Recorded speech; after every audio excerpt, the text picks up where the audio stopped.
Welcome to another match preview here on Stones TV and the Maidstone United podcast, where we look ahead to our playoff semi-final game as we shall go to third place Eastbourne.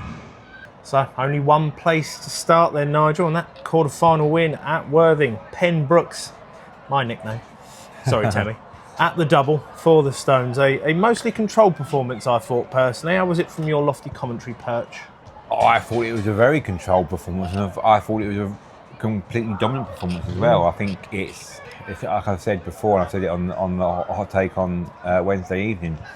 That's our DNA. That's what a Maidstone side under George Jacobi and Craig is all about. You know, that hard work. You know, just for 90 minutes or 100 minutes that the game was that we played. You know, just never stopped running, never stopped pressing. You know, just denied Worthing the space, and George said it on his interview, didn't he, afterwards, that, you know, just denying them those pockets of spaces in the midfield.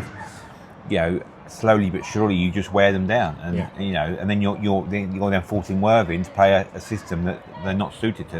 They're not used to playing that long ball, and then, you know, we haven't got the best defensive record in the league for nothing. You know, the partnerships are solid, and literally Temi, George, Reese, you know, just will win every header, and it was just awesome, and it was a joy to watch. Really, it really was, because, like I said on the hot take, there's more than one way to win a football match, and it's not about this, you know, tippy tappy, you know, playing through the thirds kind of football all the time. You know, you've got to be able to mix it up, and, you know, and play certain teams and match up different styles. And we just, over the last 2 or 3 seasons, we have seemed to have got the answers to play against Worthing's style. Yes.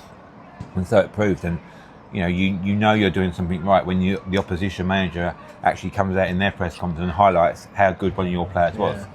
You know, and fair play to Statistical, because normally they don't sort of pinpoint the opposition, but he basically said that Aaron Blair was a nightmare to play against, wasn't he? So as per. Yeah, exactly. We know that. As Stones fans, we know that. We see that week in, week out, don't we? And I think, you could go through the whole team, but, you know, Leahy, you know, the running he did, you know, and again, Alex was saying it on the commentary, you know, there was times in that first half and deep in the second half when he was popping up in the left back position, just because he was running up and down that week, you know, so much energy in the team, and, you know, it was from minute one right to the end. And, you know, big shout out to the subs that came on as well. They all came on and did a job, didn't they? I mean, was going to say that, Nigel, because when we spoke off camera and off mic a minute ago before we come on, I did say when I was going through the stats ahead of Sunday's game that the entire back line, the goalkeeper, the defenders and Tate Trusty, was the spine that stayed on, and it was the attacking half that changed.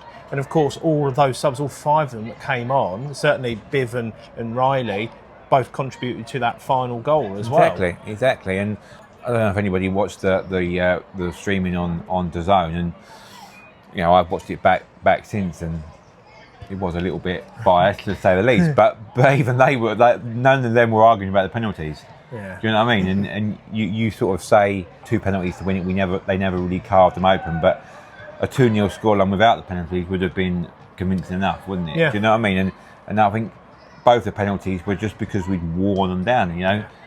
Again, it was a missed pass that came up in the lead up to the first one, and then Lee got the ball and went into the box, and they missed about 8 challenges and got taken down by the 9th. He did, and, you know, and then Riley with his pace and running at the defence later on. I know they was pushing for the equaliser, so, you know, but it was a tired challenge, wasn't it? And there was no protest from any of the Worthing players. They knew that at that point that, you know, and big up to Ben Brooks as well, because it's never easy taking 2 penalties in the same game, is it? And, you know, to mix them up like that, and, you know, pick his spot and, you know, give the keeper no chance on either of them. We've been saying, haven't we, quite a lot recently, if we can get to those 10 goals, Maidstone have got a real good chance of getting themselves promoted this season. He's on 9 now. Yeah, I mean, it was interesting, the interview that he did with Craig Tucker after the game, and in the KM that came out, you know, before this season he'd never taken a penalty in a match.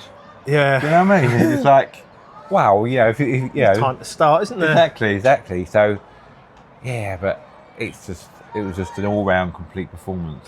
And I mean, talking of complete performances, I'm going to mention the Stones away contingent. They've been almost faultless this season on their travels, mostly for the noise, of course. 600 on Wednesday night.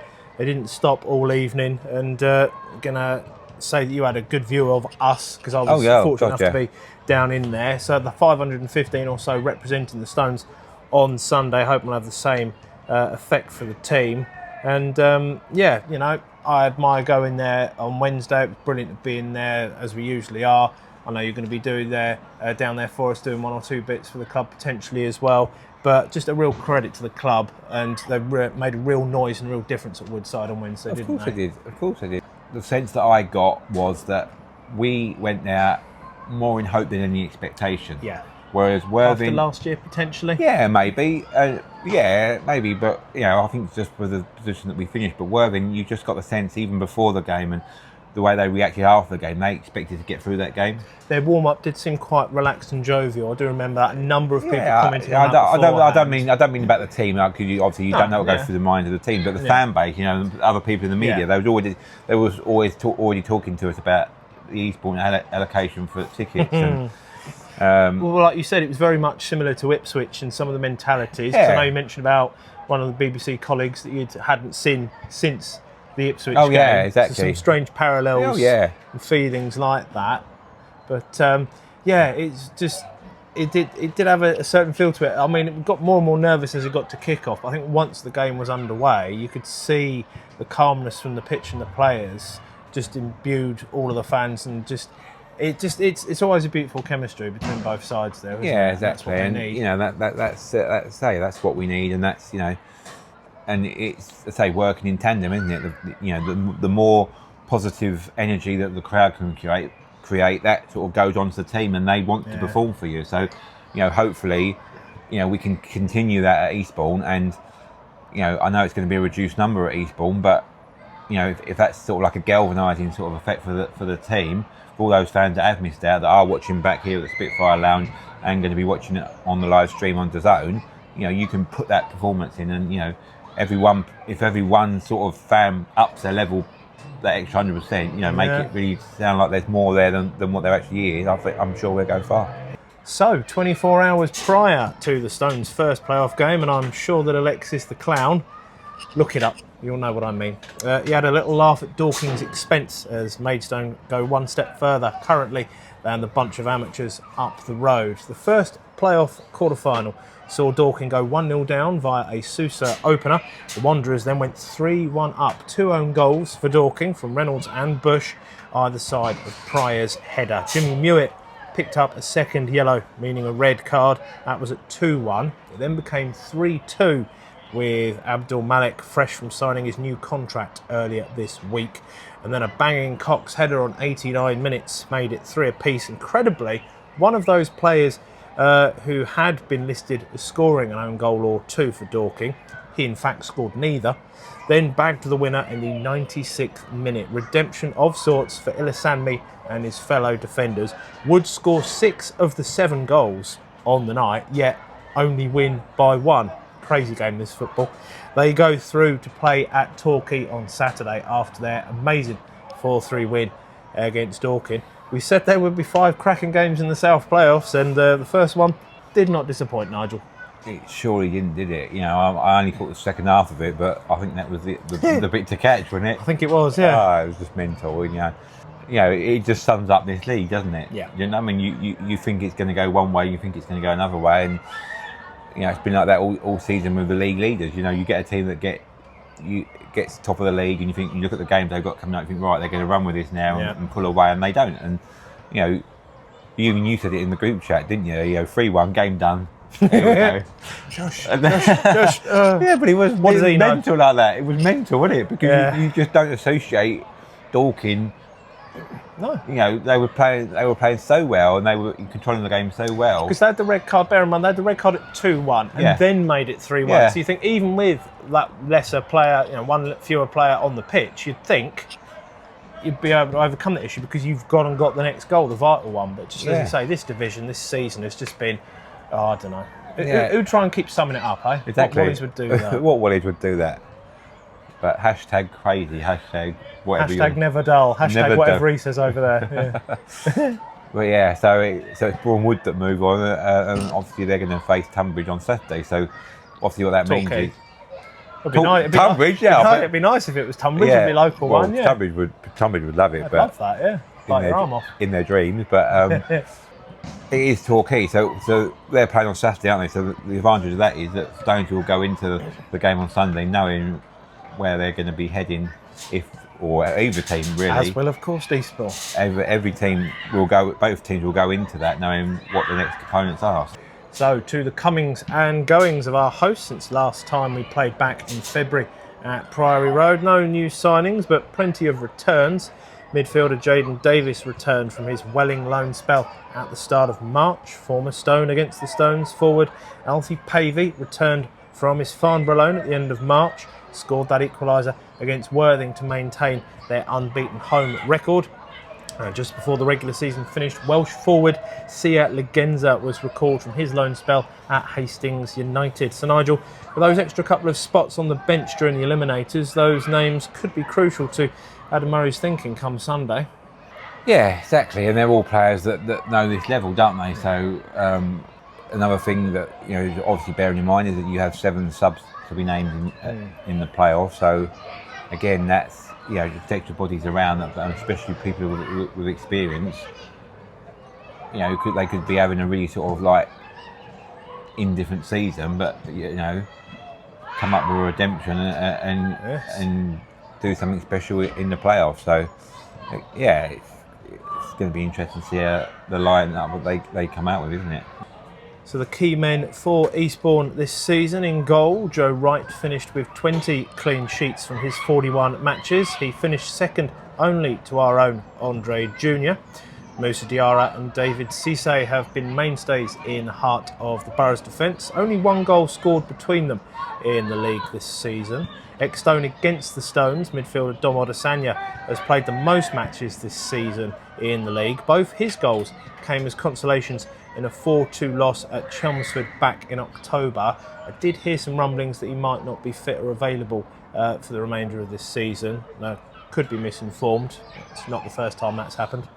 And George Alexander, a name and a man we know all too well from back in February. He's still the club's top scorer. He was on 15 before we visited. He bagged a hat-trick in the game before we visited just over 2 months ago. He scored the winner that night and has managed to score 9 in 9 league games, including in that 1-0 win.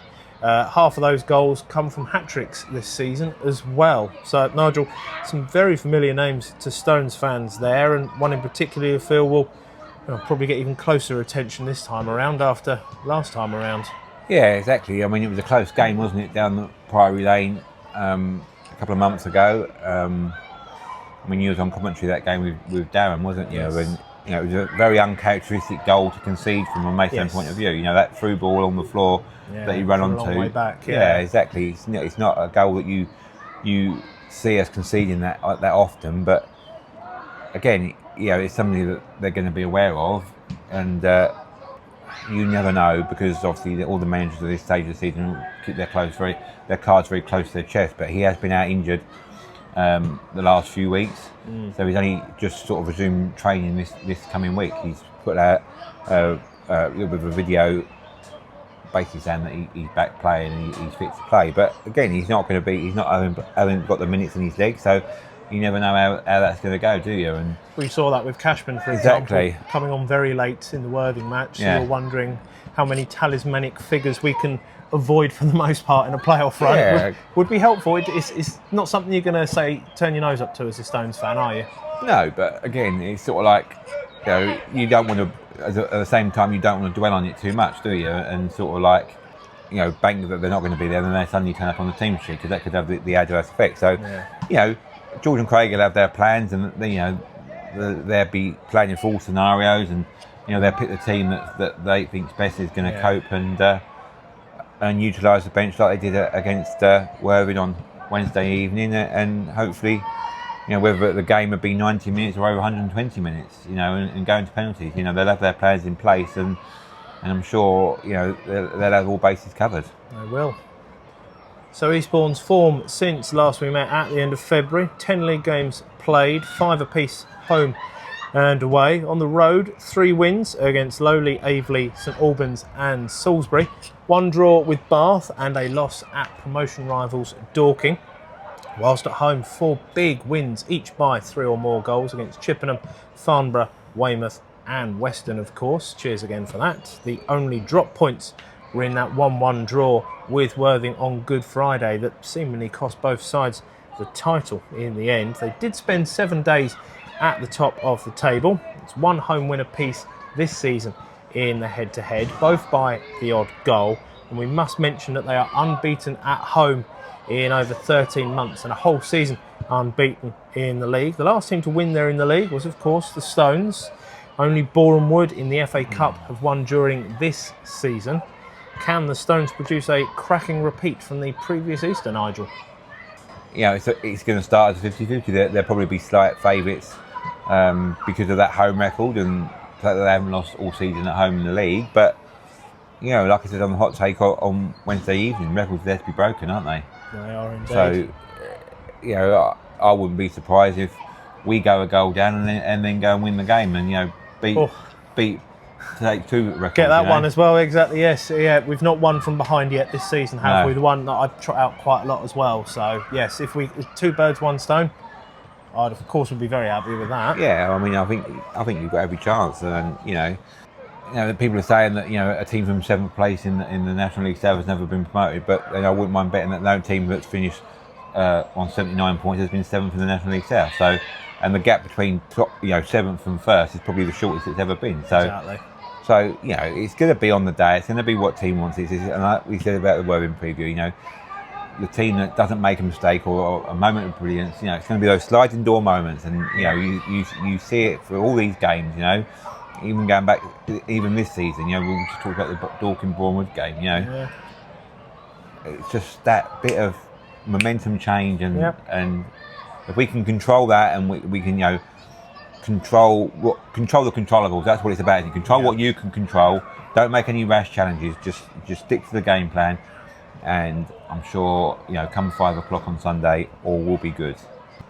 Stat attack, stat attack. I know it was that popular last time. I've forced myself to do it again, much to my chagrin. Another little confidence log to add to the roaring fire of optimism up here. Then that top 7 mini league for starters that we mentioned last time out. Eastbourne Borough had the worst goal difference with -6 across the 12 matches. Maidstone had the best with +8 in all those head-to-head duels. And some in-depth analysis now of the last 20 years of National League South playoff campaigns to strap in. Nigel's already alluded to some of it from earlier. The side finishing in last place, so usually 5th up until the 2016-17 season, and more recently now what we're used to with 7th spot being the bottom rung. Only 2 of the 18 in that position have ever got promotion, and that was Dover back in 2014 and Bath further back in 2010. Neither of those, of course, were during the eliminator format. So, as you mentioned, Nigel, spot on again with that stat attack that 7th has never gained promotion. Although I think there were a couple of seasons in there with a few that were blocked off from being allowed to do stuff, to be fair. So I might triple check that. But I think 7th in the current guys, you're very much spot on. We keep saying that records are there to be broken. What odds on a 3rd instance of 7th or 5th, the bottom rung, achieving promotion? Yeah, I mean, as I say, the closeness of the teams in that top 7. You know, I know Truro promoted on goal difference as champions, and rightly so. But there was just nothing between those teams, is there? Yeah. You know, there is nothing between those teams, and you know, we was only 4 points of having the best away record in the league. You know, that Dorking hold that record, but again, they're out. So you know, we've of the teams that are in that left in the promotion race, we've got the best away record. So I think so. Yeah, I think so. I think we have. We're most of the way up there. Western Supermare are above us, and obviously they're not competing in there. I think Truro might have been another one who had quite a good record as well, possibly. I can't remember off the top of my head, but they're already promoted. So working our way through the logistics, exactly. We think we're in agreement. Yeah. So you know, that's going to hold us in good stead, and you know, and the fact that, you know, that Good Friday game is still fresh in the players' minds from last season as well. It's all pointing to good signs. But then obviously Eastbourne are going to go through their stacks, and they're going to stats, facts, and damn lies, as they say. You know what I mean? There are, but that has got to come to an end at some point. Yeah, exactly that. So what will be, as I say, like I just said, control the controllables and see where it takes us. So if you can't remember all of the players from the previous meetings, then why not head back to both of our previous preview videos and podcasts from earlier this season on Eastbourne Borough for more information on Sunday's opponents. The links to the video and podcast are both in the descriptions below. If you can't make it to the game on Sunday or are unable to get a ticket, you can either watch it on DAZN at home, or you can come down to the Spitfire Lounge and watch it in there. It's a first come, first serve basis again, like it was on Wednesday night. Or if you can't bear to watch another tense Maidstone United match and listening is more your thing, then be sure to tune in to myself alongside Darren Moley Styles from 2:40 on Stones Live. You'll see us on the hot take and then hear us on the highlights once they go online. So the Stones are off to Eastbourne Borough, a team with a TikTok account boasting more than 150,000 followers. Surely it will be a sellout there, where just over 2% of those followers will be in attendance. Will it be hola people to the playoff final for the Stones, or adios to promotion at the coast? Couple that with the fact their 13-month unbeaten league run is on the line. The Stones were the last side to win down there in the league in Easter 2024. Sets us up for another exciting and tense playoff game. Our thanks to you all out there as ever for watching or listening to the latest preview. Like and subscribe on YouTube, and wherever you get your podcast, just search for the Maidstone United podcast. This again goes one of two ways now. We will see or hear you for another edition, and it will be either ahead of a playoff final trip to either Torquay or Boreham Wood, or a season review after the playoffs wrap up if we fall short on Sunday. Everything crossed all over the town for one final match after the semi. And as always, Come on, you Stones!